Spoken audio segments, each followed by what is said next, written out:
నమస్తే today Andhra news bulletin కి స్వాగతం. వార్తల్లోని వివరాలు. బీజేపీకి ఒక మతాన్ని అంటకట్టడం కరెక్ట్ కాదని బీజేపీ రాష్ట్ర అధ్యక్షుడు పివిఎన్ మాధవ్ అన్నారు. ధన్వంతరి జయంతి సందర్భంగా తిరుపతిలో ధన్వంతరి చిత్రపటంతో ఊరేగింపు నిర్వహించారు. అనంతరం బీజేపీ రాష్ట్ర అధ్యక్షుడు మాట్లాడుతూ సర్వధర్మ సమభావన, హైందవ ధర్మం నిత్య నూతనం అనేది బీజేపీ నినాదమన్నారు. లోక కళ్యాణార్థం అన్ని వర్గాల ప్రజల క్షేమం కోసం దేశవ్యాప్తంగా యాగాలు నిర్వహిస్తామన్నారు.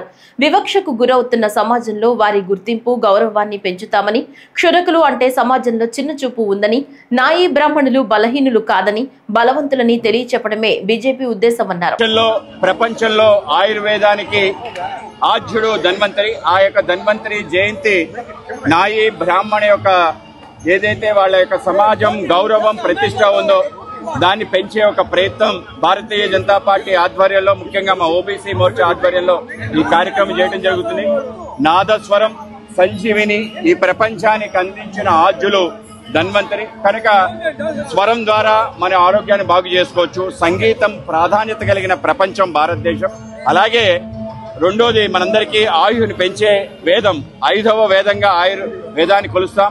కనుక ఈ రెండు ప్రాశస్యాన్ని కలిసి ధన్వంతరి యొక్క యాగం, నాయీ బ్రాహ్మణులు ఎవరైతే కొంత వివక్షత గురవుతున్న సమాజం ఉందో, ఎవరి కారణంగా స్వామివారి మేల్కొల్పు జరుగుతుందో వాళ్ళ యొక్క వైభవం, వాళ్ళ యొక్క నిజ చరిత్ర, వాళ్ళ వెనుకుండే కులదైవమైన ధన్వంతరి ఈ విషయాలు ప్రపంచానికి తెలియాలి. కేవలం క్షౌరం తప్ప ఇంకేమీ చేయలేరు అంటే వాళ్ళు క్షాత్రం, అలాగే సంగీతం, వైద్యం అన్నీ చేయగలిగే సమాజం అని ప్రపంచానికి చూపెట్టడానికి, వాళ్ళ గౌరవాన్ని మరింత పెంచడానికి ఉద్దేశమే ఒక సంజీవని స్వరం అనే కార్యక్రమం. ఈ కార్యక్రమాన్ని దేశవ్యాప్తంగా, ప్రపంచవ్యాప్తంగా తెలుసుకోవాలి. ఈ సమాజం స్వామివారికి చేస్తున్న సేవ, ఈ యొక్క ధర్మానికి చేస్తున్న సేవ తప్పనిసరిగా తెలియాలి. వాళ్ళకి గౌరవం రావాలి, వాళ్ళకి సంబంధించిన పోస్టులు ఫిలప్ అవ్వాలి. ఆ విధంగా ముందుకు సాగాలని మా కోరిక. ఆ విధంగా బలహీన వర్గాలు కాదు, ఇలా బలమైన వర్గాలు అనే విషయం ప్రజల్లోకి తీసుకెళ్లే ప్రయత్నం భారతీయ జనతా పార్టీ చేస్తుంది. ఇటువంటి వర్గాలన్నిటికీ సంబంధించిన కార్యక్రమాలు, వాటి వైభవాన్ని తెలియజేసే ప్రయత్నం మేము సదా చేస్తాం. సమ్మేళనం సర్వధర్మ సమభావన అనేది మా యొక్క పంచనిష్టలో ఒక నిష్ట.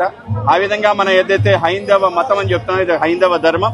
ఈ యొక్క ధర్మం సనాతనమైంది, నిత్య నూతనమైంది, ఎప్పటికప్పుడు యుగాంతర పరివర్తనమై ఈ యొక్క విశ్వ కళ్యాణం కోసం విశ్వజననీయమైన శాస్త్రీయమైన ఆలోచనే హైందవం. ఆ హైందవాన్ని తెలియజేసి ఆ హైందవంలో ఉండే అనేక జాతులకు సంబంధించిన అంశాన్ని తెలియజేసే ప్రయత్నం భారతీయ జనతా పార్టీ నిరంతరం. గుంటూరు జిల్లా తాడేపల్లి సమీపంలోని వడ్డేశ్వరంలో కేఎల్ వర్సిటీ విద్యార్థులు, అధ్యాపకులు 3 శాటిలైట్ల ప్రయోగం నిర్వహించారు.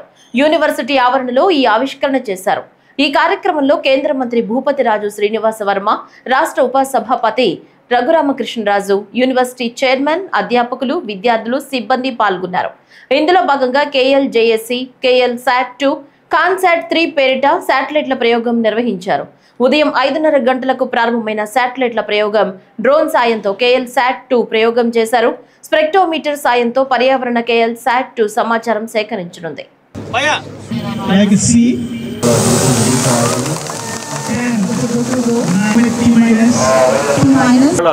3 శాటిలైట్స్, జాక్ శాటిలైట్ అనేది బెలూన్ శాటిలైట్ని ఇవాళ లాంచ్ చేయడం జరిగింది ఇప్పుడు ఆల్రెడీ. సో ఈ సందర్భంగా ఆ శాటిలైట్ నుంచి డేటా వస్తుంది. ఈ శాటిలైట్ వెయిట్ వచ్చేసరికి టోటల్గా 20 మిల్లీగ్రామ్స్. ఈ 20 మిల్లీగ్రామ్స్ 18 కిలోమీటర్స్ హైట్ ట్రావెల్ పైకి వెళ్ళి అక్కడి నుంచి 800 కిలోమీటర్స్ ట్రావెల్ చేసి 3 మంత్స్ అక్కడ ఉండి డేటా అంతా కూడా ఇక్కడ తీసుకురావడం జరుగుతుంది. ఆ డేటా ఇక్కడి నుంచి ప్రతి 1 అవర్కి కూడా మనకి డేటా రావడం జరుగుతుంది.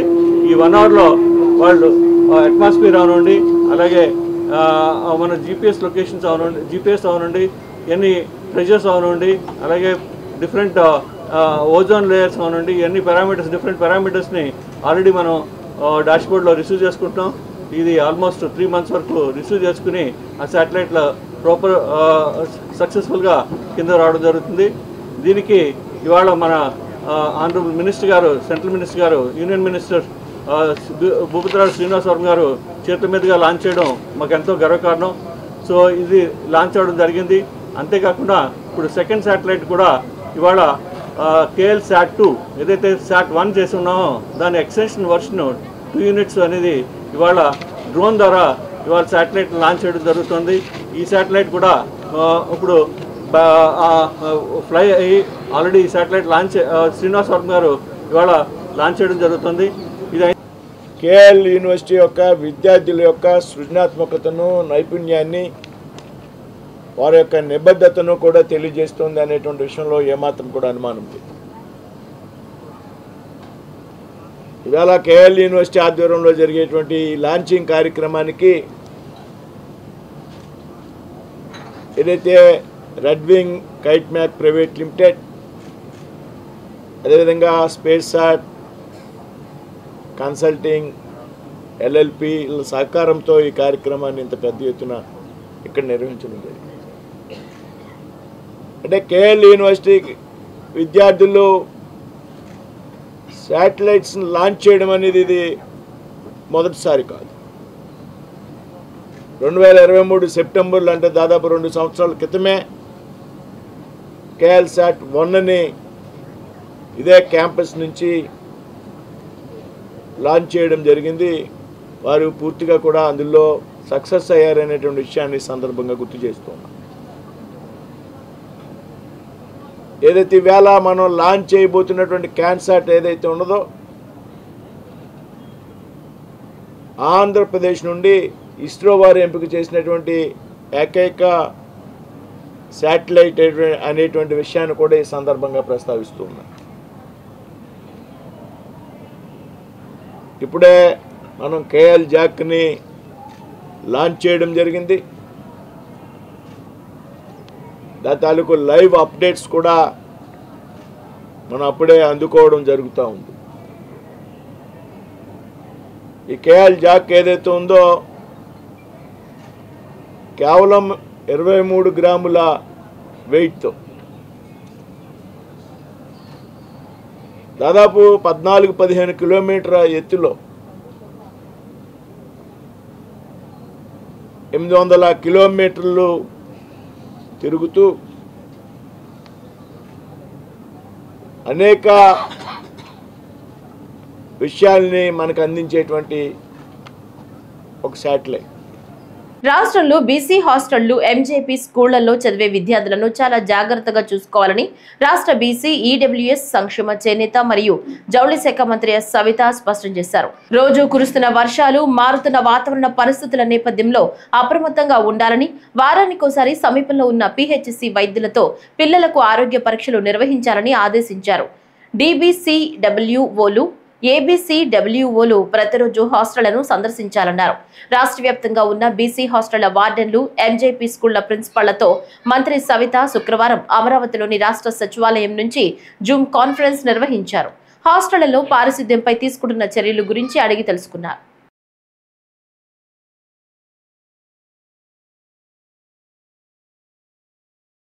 ఆంధ్రప్రదేశ్ రైస్ మిల్లర్స్ అసోసియేషన్ ప్రతినిధుల సమావేశం హోటల్ తాజ్లో జరిగింది.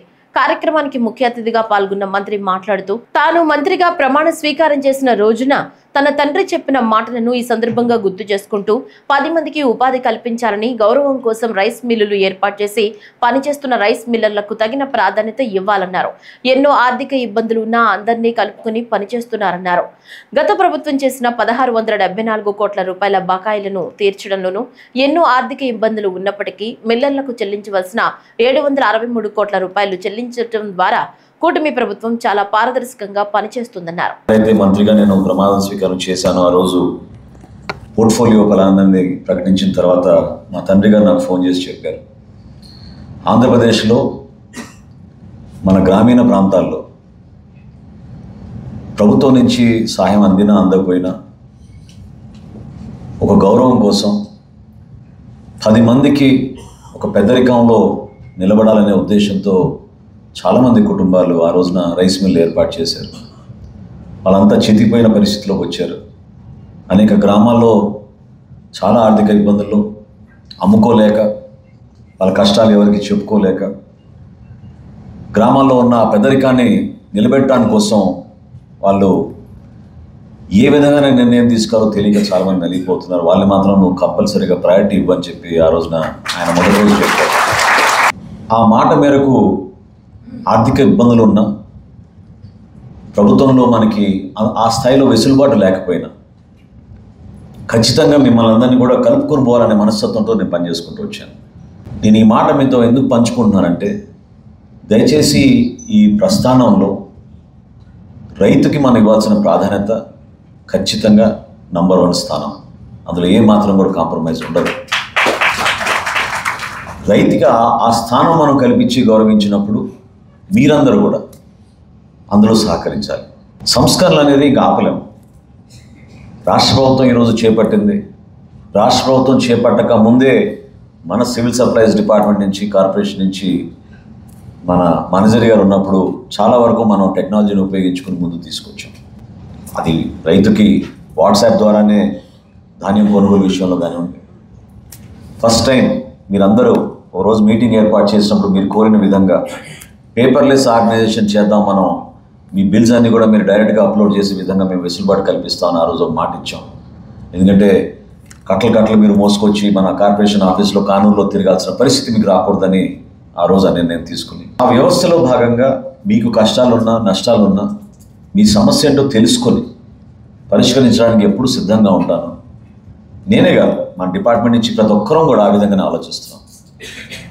లేదా కొంతమంది ఎవరన్నా నా పేరు వాడుతుంటే మాత్రం దయచేసి అటువంటి మాత్రం మీరు నమ్మబాకండి. నిడదవోలు మండలం డి ముప్పవరంలో ధాన్యం కొనుగోలు కేంద్రాన్ని మంత్రి కందుల దుర్గేష్ ప్రారంభించారు. ఈ సందర్భంగా గతేడాది కన్నా 50 లక్షల మెట్రిక్ టన్నుల అధిక ధాన్యాన్ని సేకరించాలన్న లక్ష్యంతో కూటమి ప్రభుత్వం పనిచేస్తుందన్నారు. తక్షణమే 4 లక్షల మెట్రిక్ టన్నుల ధాన్యం సేకరణకు సిద్ధంగా ఉందని, అవసరమైతే 5.29 లక్షల మెట్రిక్ టన్నుల ధాన్యం సేకరించేందుకు చర్యలు తీసుకుంటామని స్పష్టం చేశారు. ఈ ప్రభుత్వం రైతు పక్షపాతి ప్రభుత్వం, రైతు బాగుండాలనేటువంటి ఆలోచన చేసేటువంటి ప్రభుత్వం. ఇది మీకు తెలిసినంత వరకు కౌలు రైతులను కూడా రక్షించాలనేటువంటి కార్యక్రమంతో ఇవాళ మనం ప్రత్యేకంగా కౌలు రైతులు కూడా కార్డులు ఇచ్చేటువంటి కార్యక్రమాన్ని ఈ సంవత్సరం మొదలు పెడుతున్నాం అనేటువంటి మాటలు మీకు మనం చేస్తున్నాం. రైతు ఎవరైతే సొంత భూమి ఉన్నటువంటి రైతు ఉంటాడో తనకి వచ్చేటువంటి లాభంతో పాటు ఎవరైతే నిజంగా వ్యవసాయం చేస్తున్నాడో, పగలనక రాత్రనక కాయ కష్టంతో అక్కడ వ్యవసాయం చేస్తున్నటువంటి కౌలు రైతు ఎవరైతే ఉన్నారో వారిని కూడా ఆదుకోవడానికి వీలుగా కౌలు రైతులకి ప్రత్యేకమైన కార్డుల్ని ఈ సంవత్సరం నుంచి ఇస్తున్నాం అనేటువంటి మాటను కూడా మీకు మనం చేస్తున్నాం. మన దగ్గర డబ్బుండి కాదు, ఖజానాన్ని ఖాళీ చేసి వెళ్ళిపోయింది ఆ ప్రభుత్వం.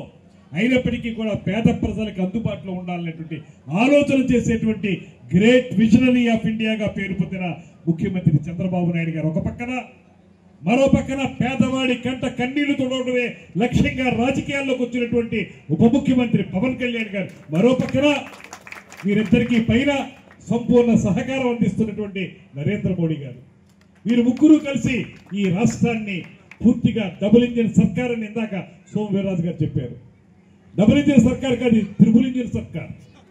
భారతీయ జనతా పార్టీ, జనసేన, తెలుగుదేశం 3 కలిసి అద్భుతంగా నడుపుతున్నటువంటి సందర్భం.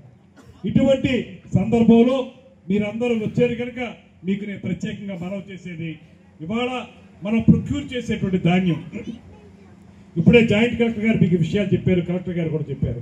నేను వారిని కోరింది ఒకటే, ఎక్కడైతే తేమ శాతం అనేటువంటిది ఒక ఇబ్బంది అవుతుంది మనకి, ఆ తేమ శాతం ఇబ్బంది అయినప్పుడు 17% లోబడి ఉంటేనే ఆ ధాన్యాన్ని తీసుకోవాలి, లేకపోతే లేదు అనేటువంటి మాట కూడా కొంత ఉంది. అయితే నేను వారిని రిక్వెస్ట్ చేసేది ఏంటంటే, కొన్ని సందర్భాల్లో కొంచెం అటు ఇటుగా ఉన్నా సరే తప్పనిసరిగా వచ్చిన ధాన్యాన్ని పూర్తిగా సేకరించాల్సిందిగా వారిని ప్రత్యేకంగా కోరుతా ఉన్నాను. అదేవిధంగా రంగుమారిన ధాన్యాన్ని చూస్తే కొంచెం ఇబ్బంది వస్తుంది. ఇప్పుడే మనం గ్రేడింగ్ చూసాం. ఆ గ్రేడింగ్ లో రంగుమారిన ధాన్యం ఉంటే దాన్ని ఏదో ఒక రేటు కొంచెం అటు ఇటుగా పెట్టి, ఒకవేళ రూల్స్ ప్రకారం ఒప్పుకోకపోయినా కొంచెం రేట్ అటు ఇటుగా పెట్టైనా సరే ఆ ధాన్యాన్ని కూడా సేకరించాల్సిందిగా వారిని కోరుతా ఉన్నాం. విజయవాడ న్యూ ఆర్టీసీ కాలనీలో ఎమ్మెల్యే గద్దె రామ్మోహన్ రావుతో కలిసి స్వర్ణాంధ్ర స్వచ్ఛాంధ్ర కార్యక్రమంలో మంత్రి నారాయణ పాల్గొన్నారు.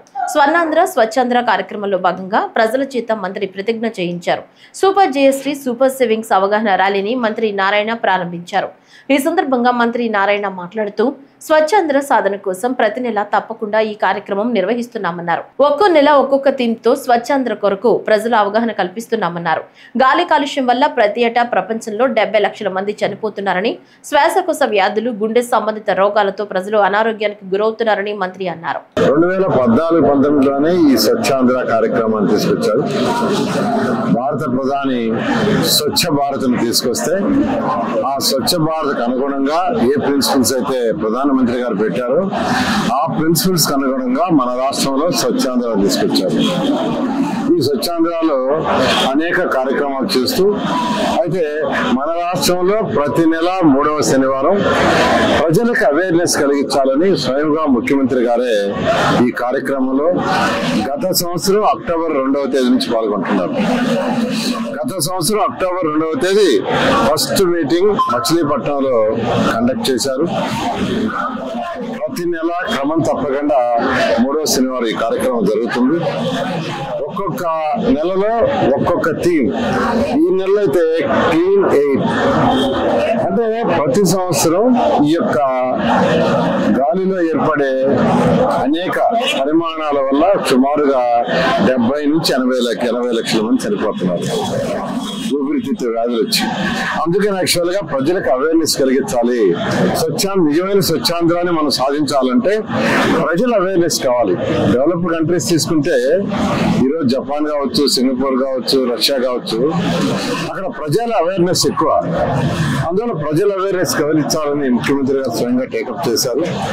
ఆ నేపథ్యంలో ఈ యొక్క నెలలో క్లీన్ ఎయిర్ అంటే కాలుష్యం లేకుండా ఎయిర్ ఉంటే అనేక జబ్బులు తగ్గుతాయి. అది చేయాలంటే మనం చెట్లు పెంచాలి. పరిశ్రమల నుంచి వచ్చే యొక్క ఏదైతే కాలుష్యం ఉందో దాన్ని ప్రాపర్ గా ట్రీట్ చేసి బయటికి పంపించాలి. తక్కువ డిస్టెన్స్ ఉంటే సైకిళ్లలో నడిచిపోయేటట్టుగా.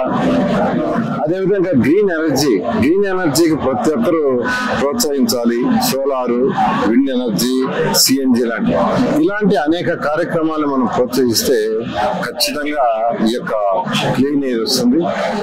అందుకనే రాష్ట్ర ప్రభుత్వం కూడా ఈరోజు ప్రధానమంత్రి సూర్య గారు అనే దాన్ని ఎక్కువగా ప్రోత్సహించి ప్రతి ఇంటి మీద సోలార్ ప్యానెల్స్ పెట్టుకోండి, ఎలక్ట్రిసిటీ ప్రొడ్యూస్ అవుతుంది, దాని ద్వారా మీకు ఖర్చు ఉండదు, ఇంకా కూడా ఆదాయం వస్తుందనే విధంగా చేస్తూ. ఆత్మకూరులో రాష్ట్ర దేవాదాయ శాఖ మంత్రి ఆనం రామనారాయణ రెడ్డి పర్యటించారు.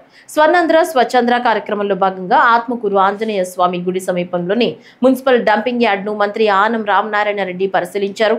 ప్రతి నెల 3వ శనివారం స్వర్ణాంధ్ర స్వచ్ఛాంధ్ర, ఈ వారం క్లీన్ ఎయిర్ థీమ్ తో కార్యక్రమాలు నిర్వహించారు. ఈ సందర్భంగా చెత్తరహిత ఆత్మకూరు సాధనే లక్ష్యమని మంత్రి ఆనం అన్నారు. ప్లాస్టిక్ నిషేధం, కాలుష్య నివారణ, పరిసరాల పరిశుభ్రతతోనే ఆహ్లాదకరమైన వాతావరణం, స్వచ్ఛమైన గాలి లభ్యమవుతుందని మంత్రి ఆనం అన్నారు. రోడ్డు సిస్టమ్ కమ్యూనికేషన్ వచ్చాక అంత పక్కనే వాళ్ళు ఉన్నప్పుడు మళ్ళీ మనకి ఇక్కడ ఇవన్నీ బస్వేస్లో ఎవరిన బయట వాళ్ళు వచ్చారు, అందుకే మన సెక్యూరిటీ బయట కానీ ఉండవల్లి సెంటర్లో అలానే తాడేపల్లి మున్సిపల్ కార్యాలయం వద్ద స్వచ్ఛ భారత్ కార్యక్రమాన్ని శనివారం ఉదయం 8 గంటలకు మంగళగిరి తాడేపల్లి మున్సిపల్ కార్పొరేషన్ అధికారులు నిర్వహించారు. ముందుగా ఉండవల్లి సెంటర్లోని పార్క్ లో స్వచ్ఛాంధ్ర ఎండీ అనిల్ కుమార్ రెడ్డి మొక్కలను నాటి స్వచ్ఛాంధ్ర ప్రోగ్రామ్ ని మొదలుపెట్టగా వందలాది మంది కార్యకర్తలు, విద్యార్థులు మున్సిపల్ కార్యాలయం వద్ద నుంచి సైకిల్ ర్యాలీ నిర్వహించారు.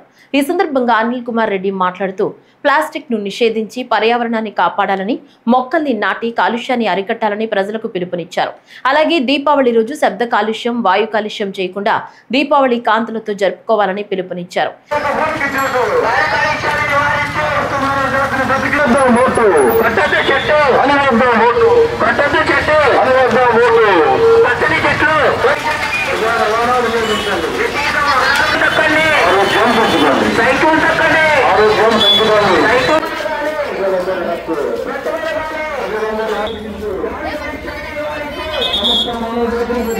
మూడవ శనివారం మనం రాష్ట్ర వ్యాప్తంగా కూడా స్వచ్ఛాంధ్ర స్వర్ణాంధ్ర ప్రోగ్రాం జరుపుకుంటున్నాము. రాష్ట్ర ప్రభుత్వము ఈ సంవత్సరం జనవరి 18న మైదుకూరులో మొదలుపెట్టినప్పటి నుంచి ప్రతి మూడవ శనివారం కూడా మనం ఒక్కొక్క థీమ్ తీసుకుంటూ ఈ కార్యక్రమం చేసుకుంటున్నాము. గౌరవ ముఖ్యమంత్రి గారు ప్రతి మూడవ శనివారం కూడా ఏదో ఒక జిల్లాకు వెళ్ళి ఆ జిల్లాలో అక్కడ ఉన్న ప్రజలందరినీ కూడా మోటివేట్ చేస్తూ ఈ స్వర్ణాంధ్ర స్వచ్ఛాంధ్ర ప్రోగ్రామ్ని టేకప్ చేయడం జరుగుతుంది. దీంట్లో భాగంగానే మనము ఈసారి స్వచ్ఛ సర్వేక్షణలో కూడా చాలా మంచి ర్యాంకులు సాధించడం జరిగింది. మనం దేశవ్యాప్తంగా చూసుకుంటే గిన 5 ర్యాంకులు మనము తీసుకోవడం జరిగింది. దీన్ని ఈ సంవత్సరం మరింత మెరుగుపరుచుకుంటాము. అలాగే ఇటీవల మనము 6వ తారీఖున కూడా గాంధీ జయంతి అయిన తర్వాత మనం స్వచ్ఛాంధ్ర అవార్డ్స్ కూడా ఇవ్వడం జరిగింది. దాదాపు మనం 75 అవార్డ్స్ రాష్ట్ర స్థాయిలో, అలాగే 1247 అవార్డ్స్ మన జిల్లా స్థాయిలో కూడా ఇవ్వడం జరిగింది. మున్సిపాలిటీలో విభాగంగా మంగళగిరికి మొదటి స్థానం రావడం చాలా ఆనందకరం. ఇక్కడ చాలా బాగా కార్యక్రమాలు జరుగుతున్నాయి. స్వచ్ఛాంధ్ర కార్యక్రమం సంబంధించి మనకి ఈరోజు స్వచ్ఛాంధ్ర స్వర్ణాంధ్రలో భాగంగా మరి ఉండవల్లి మెయిన్ సిటీలో మరి పార్కులో మొక్కలు నాటడం జరుగుతుంది. అలాగే చంద్రబాబు నాయుడు గారి పిలుపుని బట్టి మేమందరం కూడా మంగళగిరి కాన్స్టిట్యున్సీలో లోకేష్ గారి ఆధ్వర్యంలో మేమందరం కూడా క్లీన్ అండ్ గ్రీన్ అని మొక్కలు నాటడం, అలాగే సింగిల్ యూజింగ్ బ్యాగులు కానీ అలాగే ప్లాస్టిక్ గ్లాసులు కానీ నివారించి మరి అందరం కూడా పొల్యూషన్ లేకుండా కూడా మేమందరం కూడా వాతావరణం పరిశుభ్రంగా కాపాడటానికి మేమందరం కూడా దోహదం చేయడం జరుగుతుంది.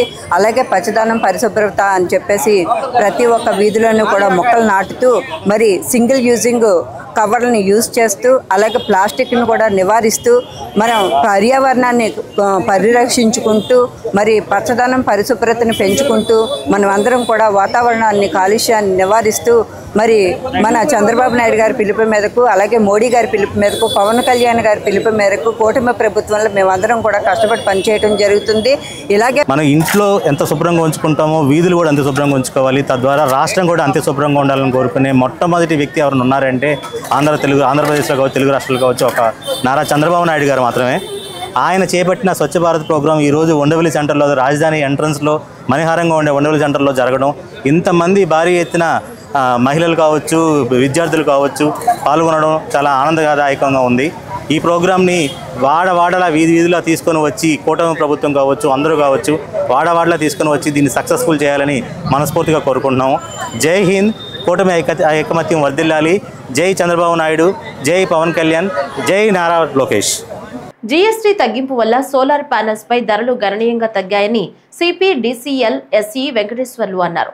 సూపర్ జీఎస్టీ సూపర్ సేవింగ్స్ కార్యక్రమంలో భాగంగా శనివారం సిపిడిసిఎల్, రవాణా శాఖ, నెట్ క్యాప్, జీఎస్టీ శాఖల ఆధ్వర్యంలో పీఎం సూర్యఘర్, పీఎం కుసుమ్ పథకాలపై తగ్గిన ధరల గురించి ప్రజలకు అవగాహన కల్పించే లక్ష్యంతో భారీ బైక్ ర్యాలీ నిర్వహించారు.